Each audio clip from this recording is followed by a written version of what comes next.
Okay. So the important point that Ray van der Laan is bringing out is there's a process for the freeing of slaves. You go to the temple, you present your price that you've accumulated over years of service and work, side work and various other things, gifts and so on that you receive.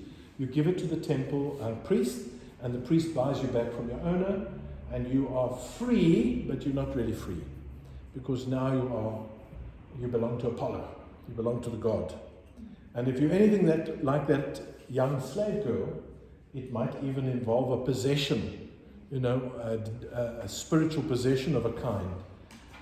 And so when Paul frees the slave girl in Acts chapter 16, he's freeing her, interestingly, from the possession, which ultimately probably got her freed from her slavery to her masters, because she's no commercial gain to them anymore. She doesn't earn the money she used to do with the circus, the side, the sideshow trick, the madam's tent where you go and have your fortune read over the crystal ball. No, she's no longer capable of doing that because she's not possessed anymore.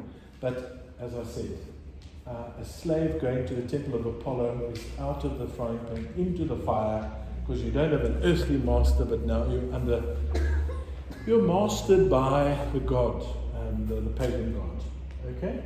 Questions, comments, thoughts before we. But if you're now a slave to the god, how does it manifest in real life? Well, I don't actually know, except for this example of the slave girl in the Philippian marketplace, because she now has this possession that allows her to interpret the future or tell fortunes or something like that. And she is not free. She's a piece of commercial apparatus. She's not a human being. She's an income stream for her owners. No. It wasn't like that. It's just from now on you belong to Apollo, or whatever the priest, the temple was. So I have, did I include that? No. Here's another last sheet for you. And the last sheet is about the freedom. Let me send it down. Send it backwards. It's about the freeing of slaves. How do they call it? Manumission. The technical word, the freeing of slaves. Yeah. Oh, sorry, Barry. I'll listen. Speak for your servant. Now, did I understand it correctly that writing on that wall was done by slaves? No, it's the record of the slaves who were freed. So their names are recorded there. If somebody came to be freed, so the temple had it almost as a roll of honor. These are the slaves that have been freed at this temple. And when the archaeologists counted, they counted more than 1,200 names. But as he was pointing out, if you put it in the context of however many million, 20 to 25 million slaves, that's a very small percentage. Because some of them were not able to earn any money ever. And so there was no chance, And others there were even slaves in the Roman bureaucracy, the civil service. They were slaves. And they were skilled, they were educated, but they were slaves. Of course, if you saw a slave in the time of Rome, you might get a very big fright. What would give you a fright? Brand. Not the brand. Well, I suppose brand could give you a fright, but if you looked at the face of a slave, the average slave, let's say, what would give you a fright?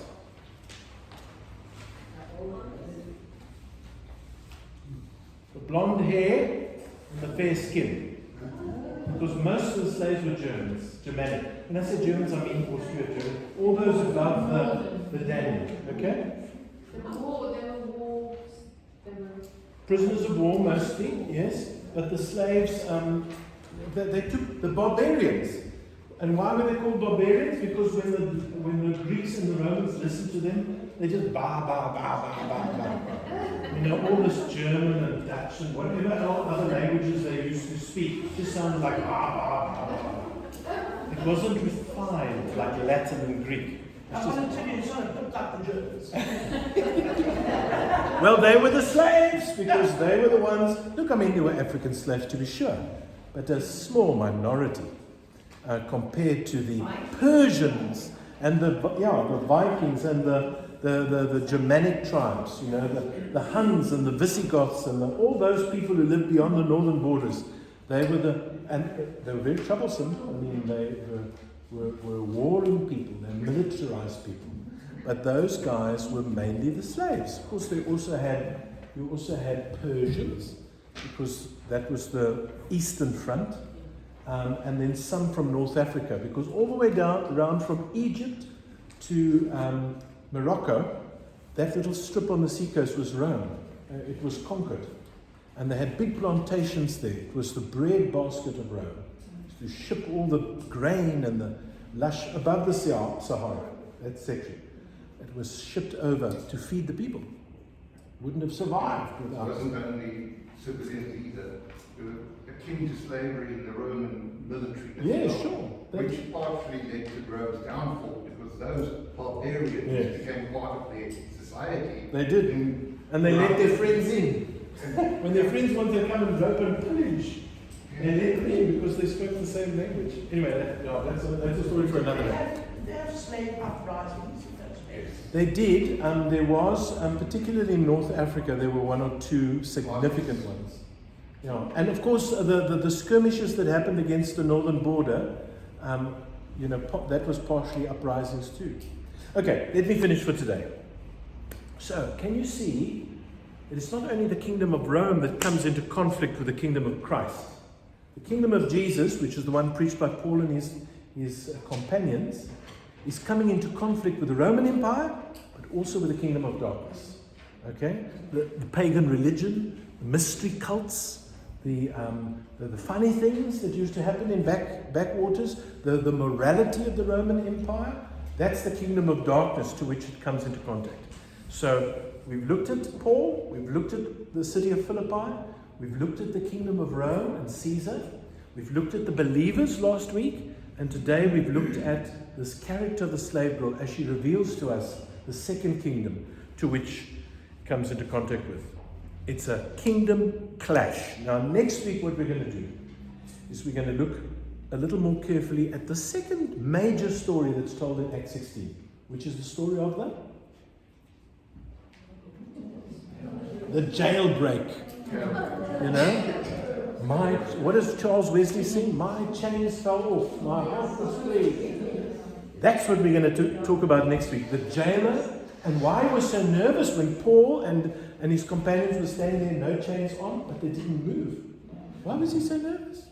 And why did Paul say at the end of it, I'm not going? He said, just go. I'm not going anywhere. I want the city officials to come and apologize to me. I'm standing in this jail until they come to apologize. This is what I'm going to do. They put me in the holding cell there. I said, send the mayor here. That's what he did. He said, you don't get away with this. The Roman citizens, send him here to apologize. Because what happened in the marketplace with that slave girl, it's not our fault.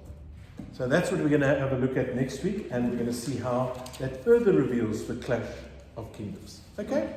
There are some questions I'd like you to look at before next week. Have a look at those 3 little articles I gave you, the one about the slave girl, the one about the python spirit, and the one about freeing of slaves. And then there are some questions there on the one sheet which talk about the video that we've watched and some of this stuff. And that will really help if you look at some of those questions to embed what we're learning here. Okay? All right, let's say a prayer together. Thank you for this time and for this learning, Lord. And as we get to grips with the Philippian church and the Roman world and the kingdom of darkness that surrounded the kingdom of light, we become aware that even in our day and age, there are practices that are abhorred, that are uncivilized, that are the way of the world, which is not our way. Won't you teach us every day to be as courageous as Paul and his companions as they faced the kingdom of darkness? Won't you help us in our lives to live good and upright lives because we know you and you've shown us the way to live. Thank you, Lord. Amen. Thank you, everybody.